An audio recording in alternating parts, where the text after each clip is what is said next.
अज़ीज़ तलबा कराम अस्सलामु अलैकुम वरहमतुल्लाहि वबरकातुहू।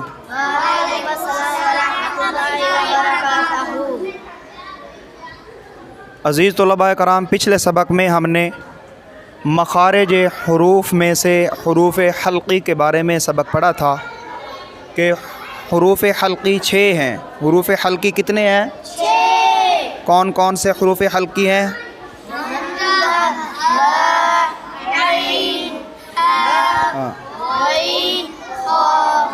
हमज़ा, हा, आइन, हा, गैन, खा, ये 6 हुरूफ हल्की कहलाते हैं।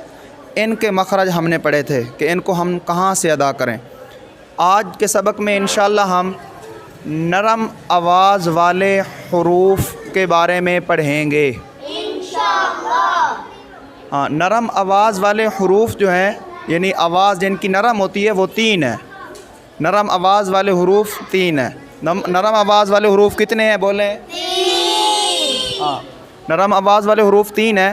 पहला हर्फ है सा, दूसरा हर्फ है ज़ाल, तीसरा हर्फ है वो। ये 3 हर्फ जो हैं, इन तीनों हुरूफों की आवाज़ को नरमी के साथ अदा करेंगे, इसलिए इनको नरम आवाज़ वाले हुरूफ कहते हैं। यानी नरमी वाले हुरूफ या नरम आवाज़ वाले हुरूफ 3 हैं। सा, ज़ाल, वो। प्यारे बच्चों, अज़ीज़ तलबा कराम, याद रखना, हमें इनके मखरज का पता होना चाहिए कि ये 3 हुरूफ जो हैं, इन तीनों हुरूफों का मखरज क्या है। मखरज अरबी का लफ्ज़ है, मखरज का मानी है निकलने की जगह, यानी जिस जगह से ये 3 हुरूफ हम निकालते हैं वो कौन सी जगह है। तो मुंह के अंदर से ये हुरूफ अदा करेंगे, तो मुंह के किस हिस्से से अदा करेंगे। आज के सबक में हमने ये समझना है और फिर उसके बाद इन हुरूफों को उसी तरह से अदा करना है।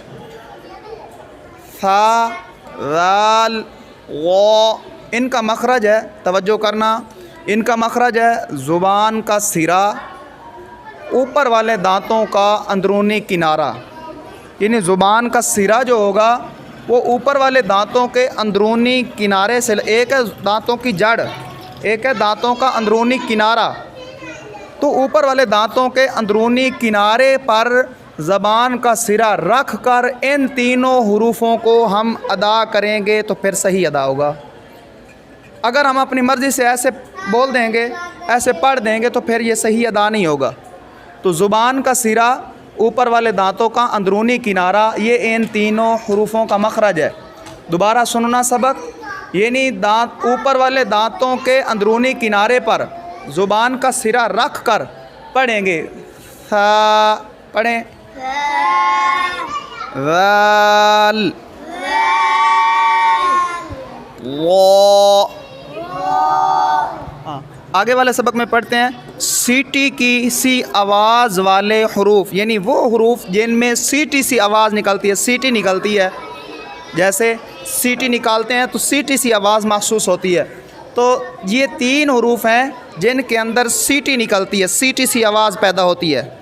तो वो 3 हुरूफ ये हैं, ज़ा, सीन, सॉद।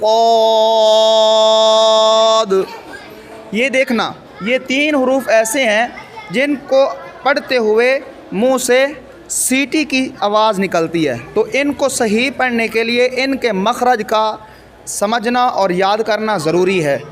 अब देखें, इन तीनों हुरूफों के हम मखरज पढ़ते हैं। इनका मखरज है ज़बान की नोक, दोनों दांतों का अंदरूनी किनारा, यानी दोनों दांत ऊपर वाले और नीचे वाले, जिनको सनाया उलिया, सनाया सुफला कहते हैं, यानी दोनों दांत, ऊपर वाले और नीचे वाले दांत आपस में जुड़ेंगे, मिलेंगे, और फिर वहाँ ज़बान की नोक लगाकर पहले सीटी सी आवाज़ पैदा करेंगे, फिर इनको पढ़ेंगे। अच्छा, याद रखना, इनका मखरज जो है ज़ुबान की नोक, दोनों दांतों का अंदरूनी किनारा है। अब ज़बान की नोक जो है दोनों दांतों के अंदरूनी किनारे से मिलाएंगे, लगाएंगे, यानी दोनों दांत पहले आपस में जोड़कर फिर ज़ुबान से पीछे से सीटी सी आवाज़ निकालें, तो ये 3 हर्फ अदा होंगे। हाँ जी, पढ़ें। ज़ा, सीन, صاد.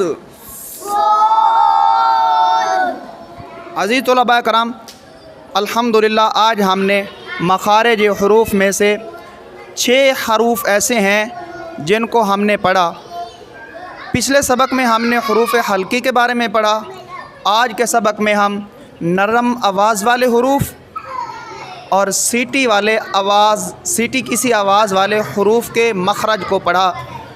یاد رکھنا عزیز طلباء کرام، جب ہم ان حروفوں کے مخارج صحیح ادا کریں گے، ان کے مخرج سے ادا کریں گے، پھر لحن جلی کا شبہ زائل ہو سکتا ہے. لحن جلی ہم اس وقت نہ کرنے پہ قادر ہوں گے، یعنی ہم سے لحن جلی نہیں ہوگا. اور لحن جلی بہت بڑی غلطی کو کہتے ہیں.